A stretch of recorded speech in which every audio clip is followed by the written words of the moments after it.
Auzubillahiminash-shaytanir-rajim. Bismillahir-rahmanir-rahim. Assalamualaikum, my dear students and viewers. You are watching Conceptual Learning with Nasir Abbasi. Dear students, आज हम theorem ही के topics को continue करेंगे। Class 9th के theorem अब इंशाल्लाह तरतीब के साथ मैं आपको शायद करवाऊंगा। उससे पहले मैंने थ्योरम पर के बेसिक कंसेप्ट्स पर, उसकी डिफिनेशन पर डिटेल्ड वीडियो एक अपलोड कर दी है, जिसकी जो लिंक है इंशाल्लाह मैं डिस्क्रिप्शन में दे दूंगा, क्योंकि वो आप देखेंगे तो इंशाल्लाह इस थ्योरम को बहुत आसानी से समझ पाएंगे। देखिए थ्योरम मैंने 10.1 है लेकिन मैंने 10.2 लिखा है। क्यों? क्योंकि जो कंसेप्ट्स मैंने आपको प्रीवियस जो वीडियो मैंने अपलोड की उसमें दिए हैं, उन्हीं को लेकर हम आगे इस थ्योरम में चलेंगे। ये पहले एक शॉर्ट थ्योरम है, जब ये आप समझ जाएंगे तो इसमें 10.1 है, 10.3 है, 10.4 है, वो भी इंशाल्लाह आप समझ जाएंगे।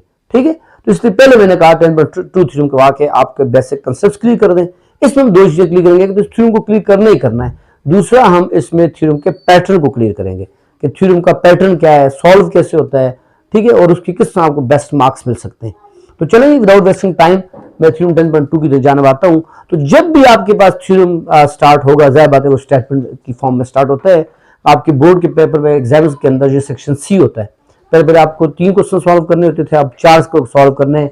उससे थ्योरम की अहमियत और बढ़ गई है। पहले 8 नंबर होते थे, अब 6 नंबर होंगे। तो बहरहाल मैं ये अर्ज कर रहा था, ये थ्योरम 10.2 है आपके सामने, चैप्टर 10 का, क्लास 9th। ठीक है, तो मैंने कहा थ्योरम का सबसे बड़ी जो चीज है वो आपके पास स्टेटमेंट है। ठीक है, यानी आपने स्टेटमेंट को समझ लिया तो आप थ्योरम को समझ जाएंगे। अब स्टेटमेंट में सबसे बड़ी चीज क्या है, वो मैं अक्सर बच्चों के देता हूँ कि स्टेटमेंट में सबसे बड़ी चीज होती है फिगर। अब फिगर में सबसे बड़ी चीज कौन सी है? Basic figure. यानी ये पूरी स्टेटमेंट के अंदर सबसे पहले आपको जो डिटरमाइन करना है, जो आइडेंटिफाई करना है, जो चूज और सेलेक्ट करना है, जो सर्च करना है, वो बेसिक फिगर सर्च करना है। जैसे कि थ्योरम को देखिए, मैं पहले कुछ नहीं किया, मैंने पहले ही सबसे पहले इसमें ट्रायंगल को इसको मैंने हाईलाइट कर दिया है कि इसके अंदर सबसे जो बेसिक फिगर है ट्रायंगल है। ट्रायंगल होगी तो फिर उसके एंगल्स भी होंगे, साइड्स भी होंगे। अब आपके सर आपने बेसिक फिगर पे क्यों जोर दिया है? एक्चुअली मैंने आपको पहले कहा है कि जब आपके बोर्ड में ये क्वेश्चन आता है थ्योरम उसका, तो जस्ट स्टेटमेंट आती है। ठीक है, स्टेटमेंट को देख के आपने फिगर ड्रा करनी है, और जो बच्चे स्टेटमेंट को देख के फिगर ड्रा करने में कामयाब हो जाए फिर वो आगे इंशाल्लाह पैटर्न करने में कामयाब हो जाते हैं। लिहाजा सबसे पहले आपने जो ही आपके पास थ्योरम वाले क्वेश्चन आएंगे, प्रूफ्स आएंगे, आप सबसे पहले स्टेटमेंट को पढ़ते हुए उसमें बेसिक फिगर का तायन करेंगे। जैसे कि यहां गया, इफ टू एंगल्स, अब फिगर तो ये भी है, ठीक है, two angles of triangle are congruent then sides, ये भी एक फिगर है। देखिए फिगर कौन कौन सी है? एंगल्स है, साइड्स है, ट्रायंगल है। अब बेसिक कौन सी है? ट्रायंगल। जब ट्रायंगल होगी तो उसके एंगल्स और साइड्स होंगे, लिहाजा सबसे पहले मैं क्या करूंगा, यहां ट्रायंगल ड्रा कर दूंगा। ठीक है, ये देखिए मैंने सबसे पहले ट्रायंगल ड्रा कर दी। अब जाहिर बात है कोई भी जो चीज होती है वो किससे पहचानी जाती है? नाम से। जैसे हम सब किससे पहचाने जाते हैं? इंसान तो हम सब है। अब हर एक का नाम है, कोई नासिर है, कोई यासिर है। हाँ, इसी तरह बेटा आपने फिगर तो बना दी तो फिगर को ना कोई नाम दे दे। फिगर को वही नाम देना जो बुक में है वही जरूरी नहीं है, कोई भी नाम बट एवर आप जो देना चाहे वो दे सकते हैं। ठीक है, तो सबसे पहले आपने मेरा बेटा क्या करना है, फिगर को नाम दे देने। ठीक है, यानी आपने क्या किया, स्टेटमेंट को पढ़ा सरसरी तौर पे, अभी ताराना अंदाज से पढ़ा है, उसकी अभी आप डेप्थ में नहीं गए। ठीक है, यानी ये ही आपके पास पैटर्न में तरफ आए तो it is your actually second step. अब आपके साथ आपने सेकंड स्टेप क्यों कहा, फर्स्ट स्टेप क्यों नहीं कहा? क्योंकि याद रखिएगा थ्योरम का पहला स्टेप स्टेटमेंट ही होता है। Statement is part of theorem, याद रखिएगा। यानी आप बोर्ड के जब एग्जाम में देंगे तो वहां स्टेटमेंट नहीं लिखेंगे, फिगर से शुरू करेंगे तो आपका पैटर्न का मार्क कट जाएगा। ठीक है जी, तो यानी सबसे जो पहली चीज है वो स्टेटमेंट है। दूसरा सेकंड स्टेप इसका है फिगर। तो फिगर आपने कहां से देखकर ड्रा की? स्टेटमेंट को पढ़ते हुए स्टेटमेंट से फिगर को तलाश किया और फिगर को लिख दिया। अब जो इसका बेसिक जो शुरू हो जाता है, गिवन और टू प्रूव, ये आपकी जो भी स्टेटमेंट होगी, याद रखिएगा।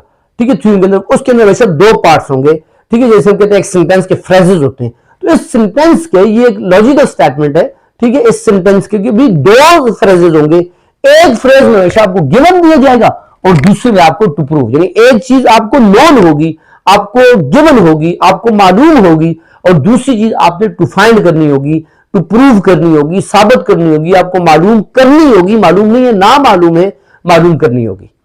तो उस स्टेटमेंट में आपको अगला स्टेप ये होगा कि आप देखेंगे कि इसमें गिवन क्या है और इसमें टू प्रूव क्या है, और वो इन द लाइट ऑफ फिगर करेंगे।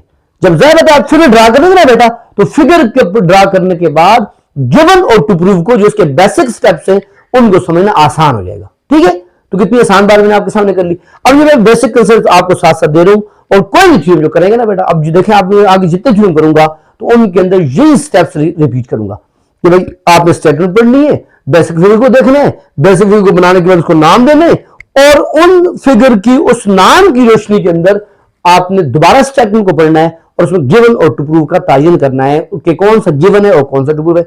अमूमी तौर पे यानी 70 to 80 बल्कि 90% तक ऐसे ही होता है कि आपका जो सेंटेंस होता है, स्टेटमेंट होता है, इसका फर्स्ट फ्रेज गिवन होता है और सेकंड फ्रेज टू प्रूव होता है। ठीक है, लेकिन ऐसा हमेशा नहीं होता, और ये भी होता है आमतौर पे जो स्टेटमेंट का गिवन होता है वो इफ से स्टार्ट होता है। ठीक है, और टू प्रूव जो है वो देन से स्टार्ट होता है, लेकिन ये भी जरूरी नहीं है। जब आप आगे स्टेटमेंट्स पढ़ेंगे आप देखेंगे वहां इफ और दिन की कैद नहीं है। वो जब आपकी प्रैक्टिस होगी ना बेटा, आप खुद समझ जाएंगे ये चीज दी गई है और ये चीज साबित करनी है।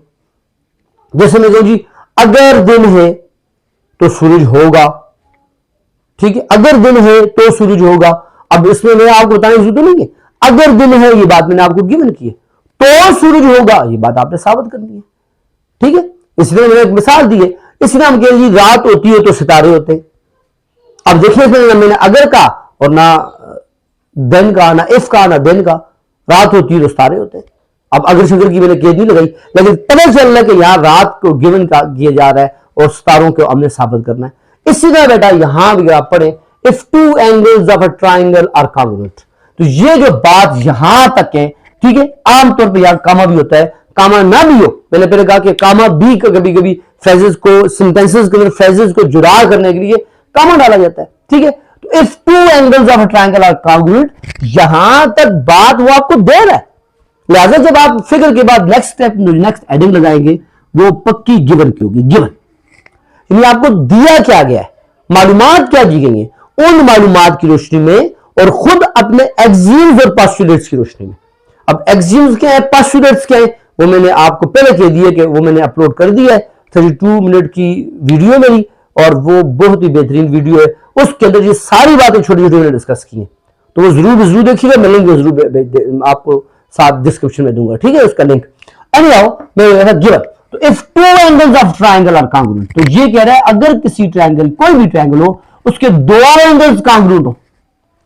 अब किसी ट्रायंगल में कितने एंगल होते हैं, 1 2 3, ये बात करें दो की, तो आप कोई दो ले सकते हैं, ए भी ले सकते हैं, बी भी ले सकते हैं, सी भी ले सकते हैं, यानी कोई दो, ए भी ले, बी सी ले, ए सी ले। लेकिन आपको तो जो मैथ्स के जो क्वेश्चन होते हैं इनको सॉल्व करने के बहुत से तरीके होते हैं, लेकिन आप कौन सा तरीका चूज करते हैं जो आसान हो।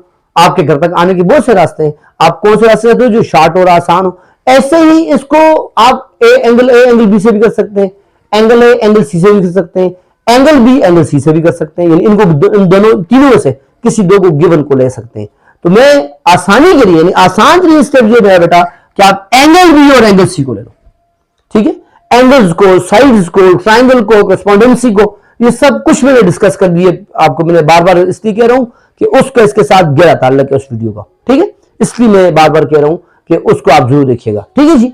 एनीहाउ मैं ये अर्ज कर रहा था कि आपके पास अब कह रहे हैं if two angles of triangle are congruent, यानी कोई ट्राइंगल हो। अब देखो मैं इसको जय कर रहा हूं, if two angles, angle B and angle C of a triangle ABC are congruent. देखें मैंने कितना आसान कर दिया आपके लिए।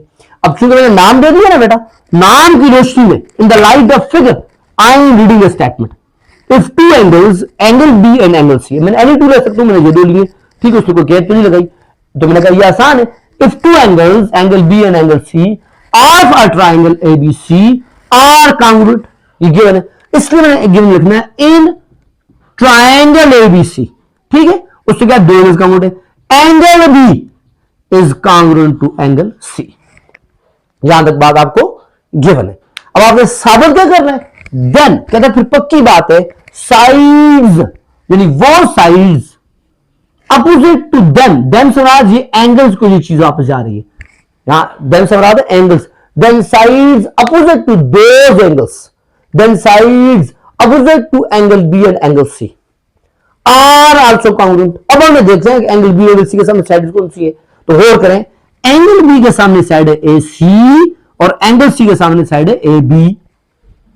ठीक है, क्या कहा मैंने, एंगल बी के सामने साइड कौन सी है बेटा, ए सी, एंगल सी के सामने कौन सी है, ए बी। तो उसने कहा देन, यानी ये बात फिर पक्की है, opposite side, sides opposite to them are also congruent. यानी आपने साबित करना है, ये टू प्रूव है, यानी ये बात आपने साबित करनी है with the help of axioms and postulates, वो मैं आपको बताता हूं, ठीक है। टू प्रूव आपने साबित करना क्या है, इनके जो अपोजिट साइड्स है, अब एंगल बी के अपोजिट साइड ए सी है और एंगल सी के अपोजिट साइड क्या है बेटा, ए बी। तो ये दो भी क्या होंगी बेटा, कांग्रुएंट होगी, ये आपने साबित करना है।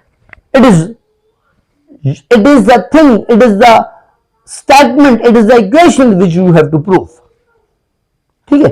अब मेरा बेटा कंस्ट्रक्शन जो है इसका एक ऑप्शनल स्टेप होता है, ये कभी आपको करना होता है और कभी नहीं करना होता, as per need of theorem. यानी थ्योरम की जरूरत के मुताबिक कभी कभी आप कंस्ट्रक्शन करते हो और कभी कभी आप कंस्ट्रक्शन नहीं करते, यहां हमें कंस्ट्रक्शन करनी पड़ेगी। ये कंस्ट्रक्शन बहुत कॉमन कंस्ट्रक्शन है, आगे जितने हम थ्योरम करेंगे ना बेटा उसमें ये बात मैं रिपीट करूंगा कि जहां भी हमने कन्वेंसी प्रूव करनी हुई, जहां भी हमने ट्रायंगल्स को प्रूव करना हुआ, ठीक है, चाहे वो उनकी साइड्स को लेना हुआ, जहां भी हमने पैराग्राम्स को प्रूव करना हुआ, ठीक है, हमने साइड्स को प्रूव करना हुआ, हमने एंगल्स को प्रूव करना, वो पैरेलल है ये प्रूव करना हुआ, वो परपेंडिकुलर है ये प्रूव करना हुआ, जहां भी हमने ये चीजें प्रूव करनी हुई, याद रखिएगा हमारी ये कोशिश होगी कंस्ट्रक्शन ऐसी करें कि वहां दो ट्रायंगल्स आ जाएं। याद है मैंने कहा था वहां दाव किया बेटा, वहां दो ट्रायंगल्स आ जाएं। क्यों, जब वहां दो ट्रायंगल्स आ जाएंगी तो क्या फायदा होगा कि हम उन दो ट्रायंगल्स को कांग्रुएंट प्रूव कर देंगे। जब वो कांग्रुएंट हो जाएंगी तो उनके पोस्टुलेट ऑफ कांग्रुएंसी के जरिए से हम अपनी रिक्वायर्ड कांग्रुएंसी तक पहुंच जाएंगे। ये मैंने आपको उस वक्त भी कहा था, ठीक है। कंस्ट्रक्शन, ठीक है। अब आपके से पोस्टुलेट ऑफ कांग्रुएंसी क्या है, फिर वही बात, इससे जो पहले जो वीडियो है उसका मैं लिंक भेज दूंगा, उस पर आप देखिएगा। मैं यहां भी शार्ट सा आपको बता देता हूं, पोस्टुलेट ऑफ कांग्रुएंसी बेसिकली जो है वो तीन है, एक है ट्रिपल पोस्टुलेट, ठीक है। अगर दो ट्रायंगल्स आपस में करस्पॉन्डिंग हो, मैं पहले जहां कंस्ट्रक्शन करता हूं फिर मैं आपको पोस्टुलेट ऑफ कांग्रुएंसी फिर शार्ट से बताता हूं कि अगर आप वीडियो ना भी देखें तो भी आपको ये बात जहां क्लियर हो जाए, ठीक है बेटा। तो सबसे पहले कंस्ट्रक्शन करता हूं, मैं दो ट्रायंगल लेके क्या करूंगा, कंस्ट्रक्शन ये कर रहा हूं कि ड्रॉ एंगल बाइसेक्टर, ठीक है जी, ड्रॉ एंगल बाइसेक्टर एडी, ठीक है, of angle A on B C. ये जो बातें मैं कर रहा हूं ना बेटा, ड्रॉ एंगल बाइसेक्टर, ठीक है, A D of angle A on B C. ये आप फिगर में इसको गौर करें ना कि सर क्या कह रहे हैं, जो बात मैं आपको फिगर में कह रहा हूं, स्टेटमेंट में कह रहा हूं, आप उसको फिगर में सोचें कि जो फिगर में, यानी जब जो मैं बात पहले कह रहा हूं अगर आप वो पहले सोच के ड्रा कर दें तो आपको समझ आ जाएगा। तो मैंने क्या कहा बेटा, ड्रॉ एंगल बाइसेक्टर। अब एंगल बाइसेक्टर ड्रॉ करना है किसका, एंगल ए का। एंगल ए तो ये एंगल बाइसेक्टर कैसे कहते हैं, कोई भी ऐसी साइड, कोई भी ऐसी लाइन जो किसी एंगल को इक्वल हाफ में कट कर दे उसे एंगल बाइसेक्टर कहते हैं। चैप्टर क्लास जो आपकी 8th है प्रीवियस क्लास, उसमें लास्ट थ्योरम्स अक्सर भी कराए जाते हैं, उनके लिए सारी बेसिक बातें डिस्कस की गई है। एंगल बाइसेक्टर, साइड बाइसेक्टर नहीं भी मैंने आपको बता दिया, ठीक है, कि भाई ऐसी साइड जो किसी एंगल, लेट्स सपोज कोई एंगल है, ठीक है जी, इसको इक्वल हाफ में कट कर दे, जैसे 60 का था तो 30 का हो गया, ठीक है। ये जो साइड AC है, ठीक है, ये कोई नाम दे दे ABD की, तो ये AC इज एंगल बाइसेक्टर। तो ये मैंने कहा है कि आप इस A का एक AD ड्रॉ कर दें, ये ठीक है, एंगल बाइसेक्टर। एंगल बाइसेक्टर में दो खुसूसियात होती है। पहली खुसूसियत तो ये होती है कि ये इस एंगल को इक्वल हाफ में कट करती है, इस एंगल को इक्वल हाफ में कट करता है। दूसरी ये होती है इसके अपोजिट साइड के साथ हमेशा 90 डिग्री की एंगल बनाती है। तो मैंने क्या लिखा, देखें ड्रॉ, अब ये बातें जो जहां लिखी है यहां से बता रहा हूं, देखें draw angle bisector AD of angle A on BC। BC पर मैंने AD एक एंगल बाइसेक्टर ड्रॉ कर दिया। ये थ्योरम सही गौर से समझ लेंगे बेटा और सुन लेंगे, इंशाल्लाह आगे आप किसी थ्योरम में मार दिखेंगे। ये बेसिक चीजों पहले थ्योरम हो रहा है, पहले थ्योरम में बच्चे कंफ्यूज हो रहे होते हैं। मैं स्कूल में मेरी धीरे धीरे होती है, पहले 10.2 करवाता हूं, बच्चों का जहन बन जाता है, 10 में 1 3 फिर उनके लिए मुश्किल नहीं होता, ठीक है। उसमें भी पोस्टुलेट प्रूव करते हैं।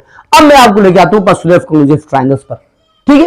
वो शार्ट से मैं बताता हूं, बाकी डिटेल में आपको वीडियो में लिंक भेज दूंगा, ठीक है। ये देखिए, अगर दो ट्रायंगल्स दिखने में एक जैसी हो, याद आया, इसे कहते हैं करस्पॉन्डेंसी। जैसे मैं नहीं कर लेता हूं ABD, जैसे कि आप देख रहे हैं, और ADC, ठीक है, देखने लिखने में जैसे है।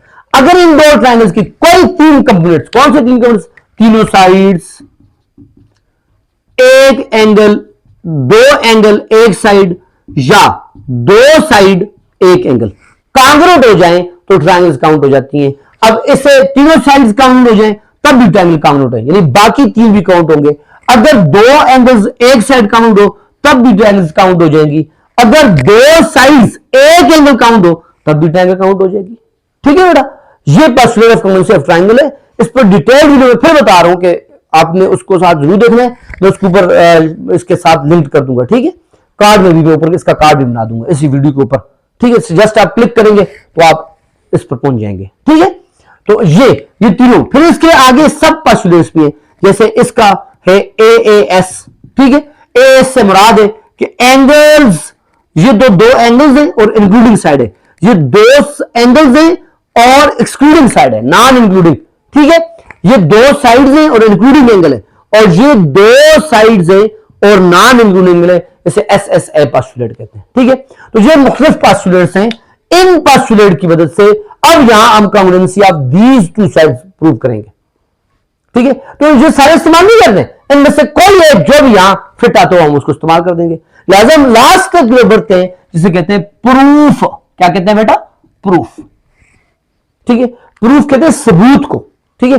यह साबित करना है, ये सबूत, अब सबूत देने, जैसे अदालत में केस होता है तो वकील क्या करता है, वो सबूत देता है, और वो सबूत कैसे देता है, वो बयानात और दलाल की रोशनी देता है, स्टेटमेंट और रीजंस की, जी, वो बयान देता है, उस पर दलील देता है। हम भी यहां बिल्कुल सेम केस रिपीट करेंगे, यहां भी हम बेटा स्टेटमेंट और रीजनिंग्स, ठीक है, पूरा स्टेटमेंट लिख सकते हैं। स्टेटमेंट एस से बड़ा स्टेटमेंट, पूरा स्टेटमेंट, क्योंकि फर्स्ट टाइम है तो पूरा स्टेटमेंट लिख लेते हैं, स्टेटमेंट्स, ठीक है। यहां रीजंस आमतौर पे ऐसा लिखा जाता है, ये देखिए।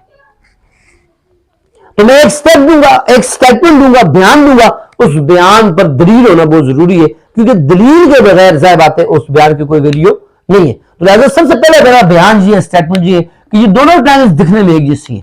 जो मैंने पहले कहा था, दो ट्रायंगल को कॉन्ग्रुएंसी प्रूव करेंगे तो सारा कॉन्ग्रुएंसी, इक्विवेलेंसी बराबर तो तब ही होगी जब वो दिखने में जो एक जैसी होगी। तो सबसे पहला हम कहेंगे ट्रायंगल ADC, जो देखें ट्रायंगल ADB भी कह सकते हैं, ठीक है। उसको पहले लिखने बात नहीं पड़ता, हैज करस्पॉन्डेंसी विद, जो मैं जुमला कह रहा हूं उसको बोल कीजिएगा, ट्रायंगल ADC। सिंबल्स का ख्याल करना है, ठीक है।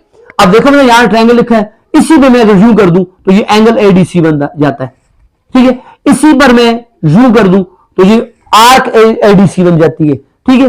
इसी पे मैं यूं कर दूं तो ये लाइन ADC बन जाती है। लिहाजा याद रखिएगा, जहां जो सिंबल है वहां वो सिंबल ड्रा कीजिएगा, सिर्फ ADC कुछ नहीं है, सिर्फ ADB कुछ नहीं है, ठीक है जी। एनीहाउ मैंने कहा जी दोनों ट्रायंगल करस्पॉन्डिंग है, तो इसके आगे लिखूंगा करस्पॉन्डिंग ट्रायंगल्स, मतलब ये ट्रायंगल काउंट हो सकती है क्योंकि ये दिखने में एक जैसी है, इनमें करस्पॉन्डेंसी पाई जाती है। करस्पॉन्डेंसी होगी तो कॉन्ग्रुएंसी होगी।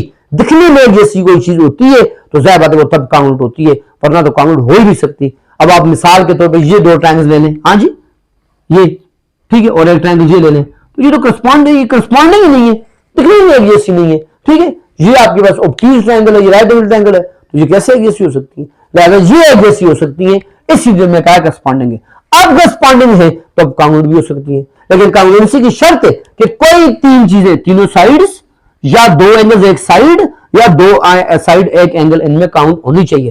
तीनों एंगल्स का नहीं कह सकते, अगर तीनों एंगल्स का कहेंगे तो वो पोस्टुलेट ऑफ कॉन्ग्रुएंसी नहीं होगा, वो पोस्टुलेट आप बाकी तीनों एंगल्स का जिक्र करें कि वो काउंट हो तब क्या होगा, वो काउंट हो तो वो काउंट हो तो ट्रायंगल सिमिलर हो जाती है, जो इंशाल्लाह हम चैप्टर 14 में, इसी चैप्टर क्लास 9 में, चैप्टर 14 में 14.4 में इंशाल्लाह थ्योरम पोस्टुलेट ऑफ सिमिलरिटी का याद रखिएगा।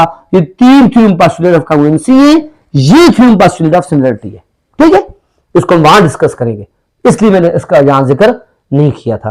तो हमने अब क्या करना है बेटा, हमारा टारगेट क्या है, हमारा टारगेट ये है कि हमने इन दो ट्रायंगल्स को कांग्रुएंट साबित करना है।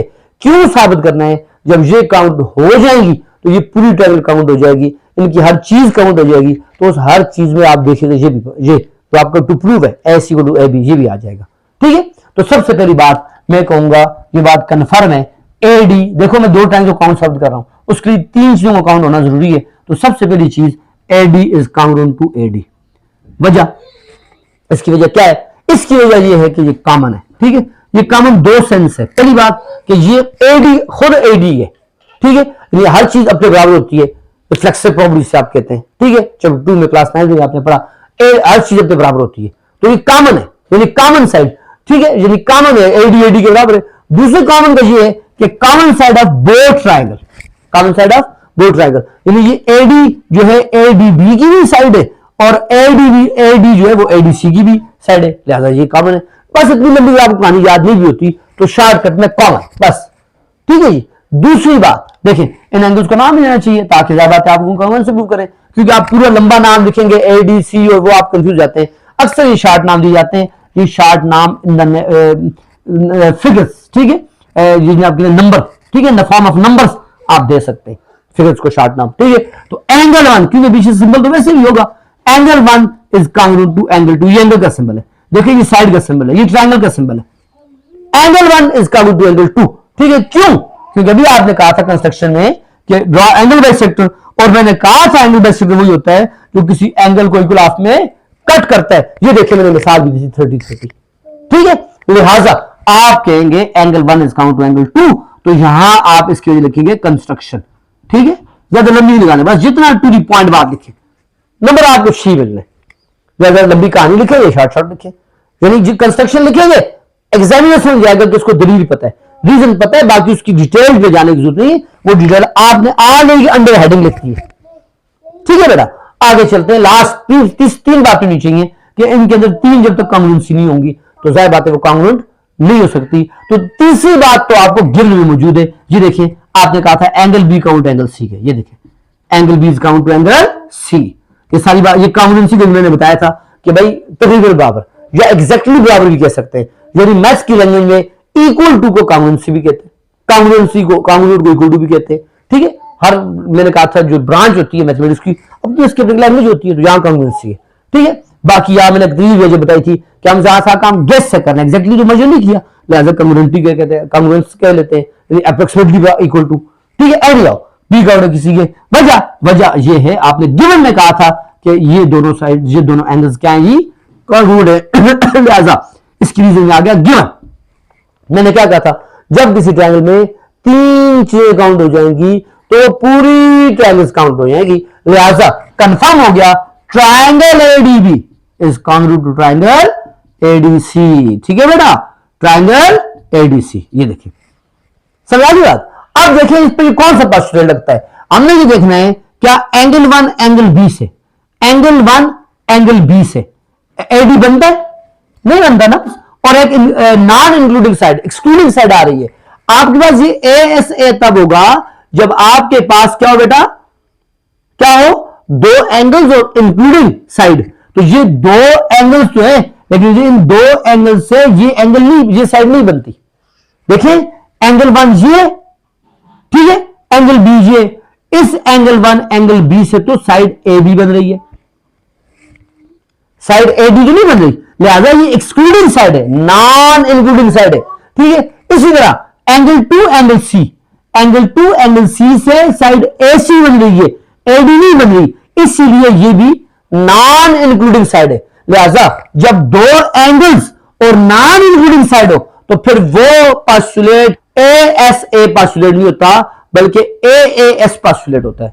अगर आप बुक में यहां ASA लिखो तो होल लिखा है, ठीक है, ये आपके पास दो एंगल्स और नॉन इंक्लूडिंग साइड है और वो आपके पास बनता है AAS पोस्टुलेट। अगली जो मेरी वीडियो आएगी वो 10.1 पे आएगी और मैं बताऊंगा वो भी आपकी बुक में थ्योरम गलत किया है, ठीक है ना, वो भी मैं आपको वहां क्लियर कर दूंगा। आपके पास ट्रायंगल ADB काउंट होगी ट्रायंगल ADC के, ठीक है, किस पोस्टुलेट के तहत, AAS पोस्टुलेट के, दो एंगल्स और एक नॉन इंक्लूडिंग साइड के तहत, ठीक है। अब जो ट्रायंगल काउंट होगी बेटा तो उसकी हर चीज काउंट होगी, तो उस हर चीज में आपका रिक्वायर्ड ऑब्जेक्ट, रिक्वायर्ड साइड भी आ गई है, ठीक है, रिक्वायर्ड टारगेट भी आ गया, आपका गोल, आपकी अचीव, जो आपने अचीव करना था, यू हैव टू अचीव, वो भी आ गया। लिहाजा आप लिखेंगे so AC is count to AB।